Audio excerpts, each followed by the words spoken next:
R.I. Presents.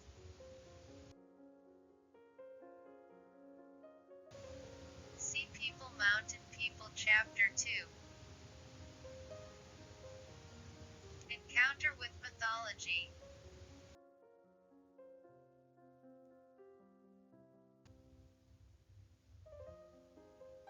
Previous overview. The messenger came to Kotan with gifts as a thank you for the construction of the village. The messenger said that the name of the new settlement had been decided to be Tsuji. What does that name mean?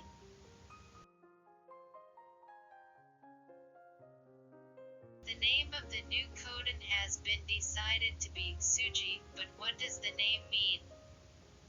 If I know the letters of the name, I will understand the meaning. If I have a chance to go to Tsuji, I will check it.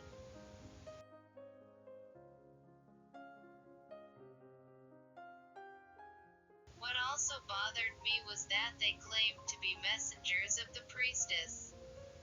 Why did they claim to be messengers of priestesses, not kings or representatives?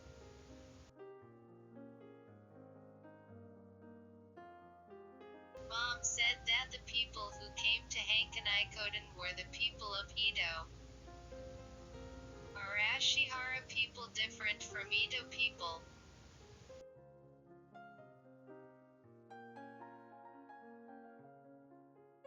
I'm also worried about Susa's words about people who know the weather, and there are a lot of things I don't understand. I can feel something happening, but I can't imagine what it is. I've been thinking about it a lot lately, but I haven't even found a hint until now. But I feel like there may be some clues to this Tsuji.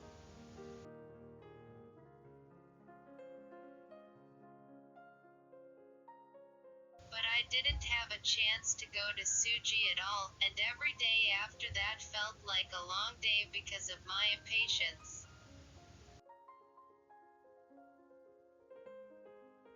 Contrary to my thoughts, the days passed peacefully, but things were going on without our knowledge, and one day the news suddenly came in.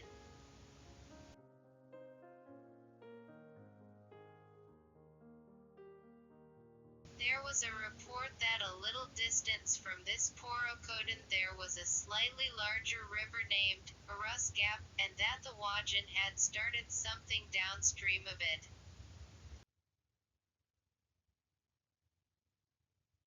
When her father heard the news, he hurried to the river, and we followed, wanting to know what was going on.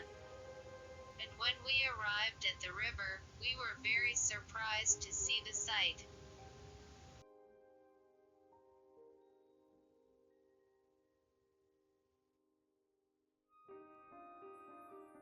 A large number of people had gathered at the bend of the river, cutting down a large number of trees. After the trees had been cut down, they dug up the ground and built earthworks on both sides.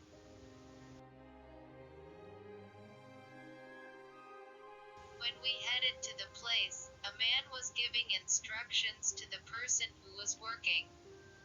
It was Susa himself, and when he noticed us, he waved at us.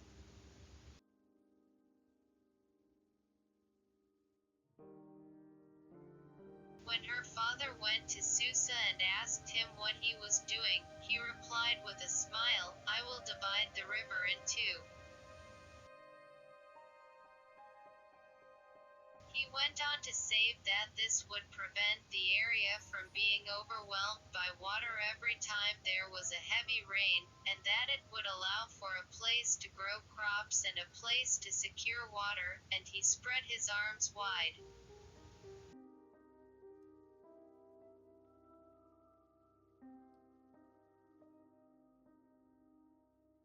However, her father didn't seem to be convinced by Susa's story, and after he finished speaking, he looked at the felled trees with a wistful expression.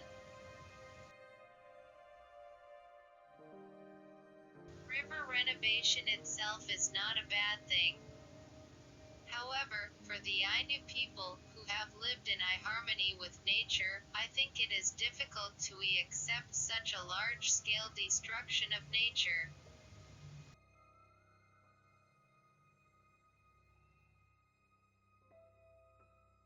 Seeing her father's expression, Susa also seemed to sense her father's dissatisfaction and said to her father, "This is also a promise to Kushinada, let me explain."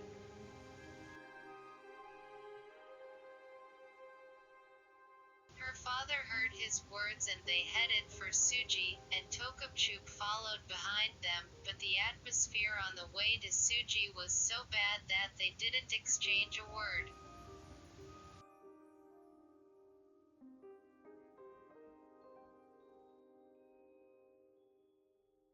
When we arrived at Tsuji, they both entered the building, and I told Tokubchuk to take a look around, and decided to separate myself from her father.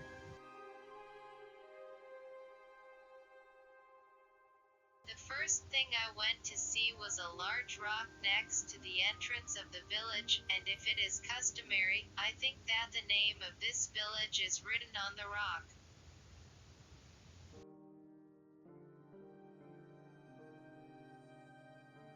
When I went to the entrance of the village and looked at the rock, I saw that the name of the village was engraved on it, and it was written in the Chinese characters as Tsuji.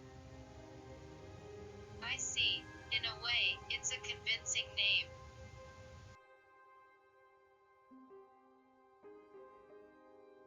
From the beginning, Susa promoted the migration of people for the purpose of flood control of the river. That's the meaning of the name he gave to this village, and that's why he came here.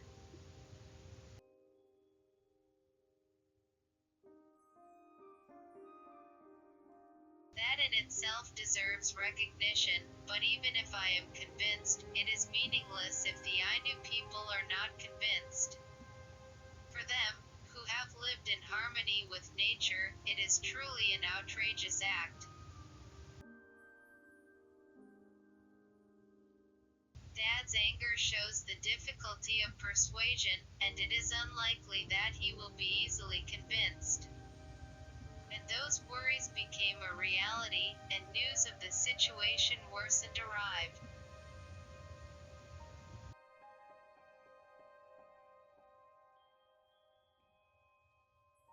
When we received the news that a large number of Ainu people had gathered at the logging site and there was a commotion, her father and Susa rushed out of the building, so we followed.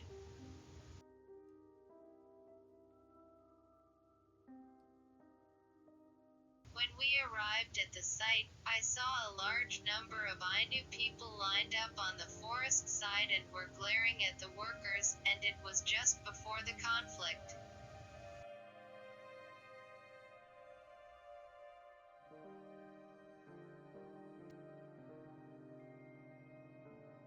Today's story ends. The continuation of the story will be updated tomorrow.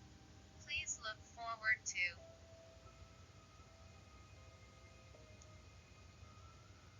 If you like, please subscribe to the channel. See you again.